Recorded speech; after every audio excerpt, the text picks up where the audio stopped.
नमस्कार, मैं हूं नीलू। तो पाकिस्तान की तरफ से लगातार गीदड़ भभकी दी जा रही है। और देखिए, अभी तो सीसीएस की बैठक खत्म हुई थी, उसमें कुछ फैसले लिए गए थे प्रधानमंत्री की तरफ से। और कल जिस तरह से सेना प्रमुखों के साथ प्रधानमंत्री ने बैठक की और उसके बाद बताया जा रहा है कि अब कह दिया गया कि सेना को कि आप जगह तय कीजिए, आप टारगेट तय कीजिए और उसके बाद आप हमला करिए। इसके बाद पाकिस्तान में खलबली मच गई। Pakistan has credible intelligence that India intends carrying out military action against Pakistan in the next 24 to 36 hours on the pretext of baseless and concocted allegations of involvement in the Pahalgam incident. Indian self-assumed hubristic role of judge, jury, and executioner in the region is reckless and vehemently rejected.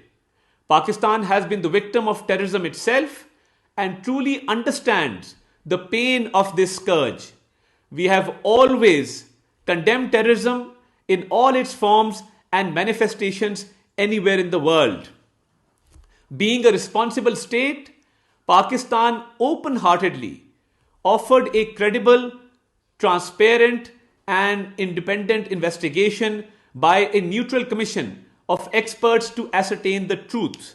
Unfortunately, rather than pursuing the path of reason, India has apparently decided to tread the dangerous path of irrationality and confrontation, which will have catastrophic consequences for the complete region and beyond. Jammu Kashmir के पहलगाम में हुए आतंकी हमले के बाद भारत और पाकिस्तान के बीच अब तनाव एक बार फिर से बढ़ गया है, खास तौर पर कल के प्रधानमंत्री के बयान के बाद।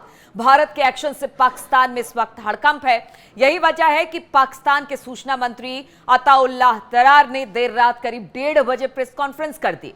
आप सोचिए कि रात के 1:30 बजे प्रेस कॉन्फ्रेंस कर रहे हैं और इस दौरान उन्होंने दावा किया कि हमें विश्वसनीय खुफिया जानकारी मिली है जो ये संकेत देती है कि भारत अगले 24 से 36 घंटों में सैन्य हमला कर सकता है। अब बताएं कितनी घबराहट है पाकिस्तान के मंत्रियों के ऊपर, पाकिस्तान की सरकार के ऊपर कि प्रधानमंत्री ने जो बात रात के 8 बजे 9 बजे कल कही, उसके बाद रात के 1:30 बजे आनन फानन में एक प्रेस कॉन्फ्रेंस करके कह दिया गया कि देखिए, एक विश्वसनीय सूत्रों से जानकारी मिली है कि अगले 24 घंटे से लेकर 36 घंटे के बीच कोई सैन्य हमला भारत कर सकता है। और यह बयान उस समय आया है जब प्रधानमंत्री मोदी ने मंगलवार को आतंक के खिलाफ निर्णायक लड़ाई के लिए सेनाओं को खुली छूट दे दी ताकि ये पहलगाम हमले के गुनाहगारों और उनके मददगारों को सजा दे सके।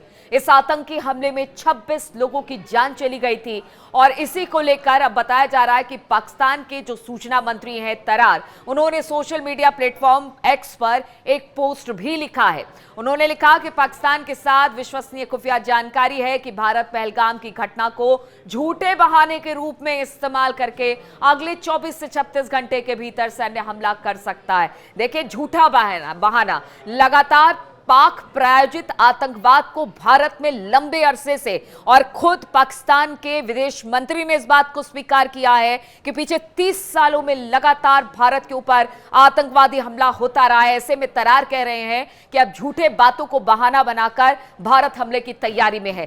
तरार ने गीदड़ भभकी देते हुए कहा कि किसी भी आक्रामक कार्रवाई का निर्णायक जवाब दिया जाएगा। उन्होंने कहा कि पाकिस्तानी खुद आतंकवाद का शिकार रहा है और इस संकट के दर्द को सही मायने में पाकिस्तान समझता है। अब देखिए, पाकिस्तान अपना दर्द बयां कर रहा है। यह हम डरने की कार्रवाई ना कहें तो और क्या कहें। हमने दुनिया में हमेशा इसकी निंदा की है।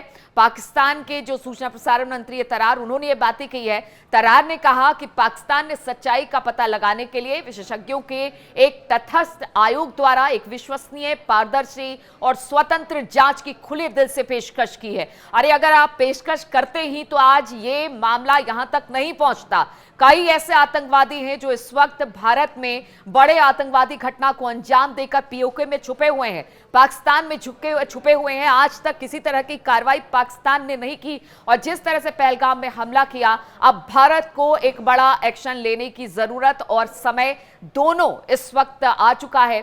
और अब देखिए पाकिस्तान के जो मंत्री हैं वो ये सारी बातें कर रहे हैं, अपना रोना अपना दुखड़ा रो रहे हैं। पाकिस्तान के मंत्री ने अंतर्राष्ट्रीय समुदाय से स्थिति की गंभीरता को पहचानने का भी आग्रह किया है। उन्होंने कहा है कि हम हर कीमत पर पाकिस्तान की संप्रभुता और क्षेत्रीय अखंडता की रक्षा करने के अपने संकल्प को दोहराते हैं।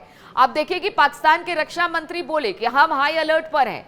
अब जिस तरह से तमाम एजेंसियों को उनके तरफ से बयान आ रहे हैं, उसी के हिसाब से पहले पाकिस्तान के रक्षा मंत्री ख्वाजा आसिफ ने कहा था कि पाकिस्तान हाई अलर्ट पर है, लेकिन वो अपने परमाणु हथियारों का इस्तेमाल तभी करेगा जब देश के अस्तित्व को सीधा खतरा होगा।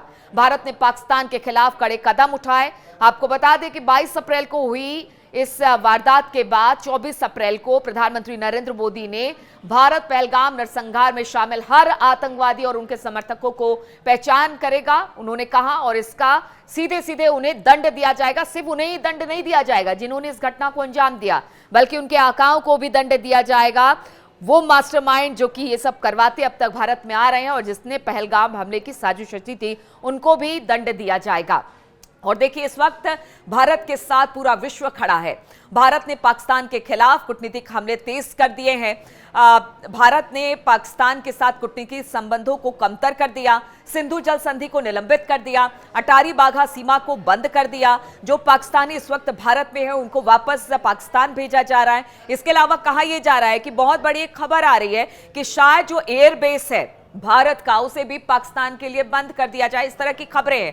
अब अगर पाकिस्तान के लिए एयरबेस भारत बंद कर देता है तो आप समझिए कि पाकिस्तान को कितना बड़ा नुकसान आर्थिक तौर पर होगा। अगर उसे कहीं जाना होगा, अगर रास्ते से जाना होगा तो श्रीलंका होकर जाना होगा, और अगर हवाई यात्रा होकर जाना होगा तो फिर उनको चाइना की तरफ से होकर जाना होगा। अब देखिए इसको लेकर किस तरह से कूटनीतिक चीजें तो हो रही हैं, कूटनीतिक कदम सरकार उठा रही है, लेकिन दूसरी तरफ इस वक्त भारत एक बड़ी कार्रवाई, सैन्य कार्रवाई करने के मूड में है और इसीलिए पाकिस्तान डरा हुआ है। पाकिस्तान लगातार इस वक्त बॉर्डर पर जितने आर्टिलरी है उन्हें भेज रहा है, टैंक उसके तैनात कर दिए गए हैं, रुक रुक कर लगातार वहां से फायरिंग रात के वक्त में सीमा से हो रही है। यानी डरा सहमा पाकिस्तान अब ये सोच रहा है कि पता नहीं कब भारत की तरफ से हमला हो जाए। लेकिन देखिए अभी पाकिस्तान की स्थिति बहुत अच्छी नहीं है, चाहे वो गिलगित पाकिस्तान की बात की जाए, बलूचिस्तान की बात की जाए, इस वक्त खुद एक आंतरिक कलह से जूझ रहा है पाकिस्तान,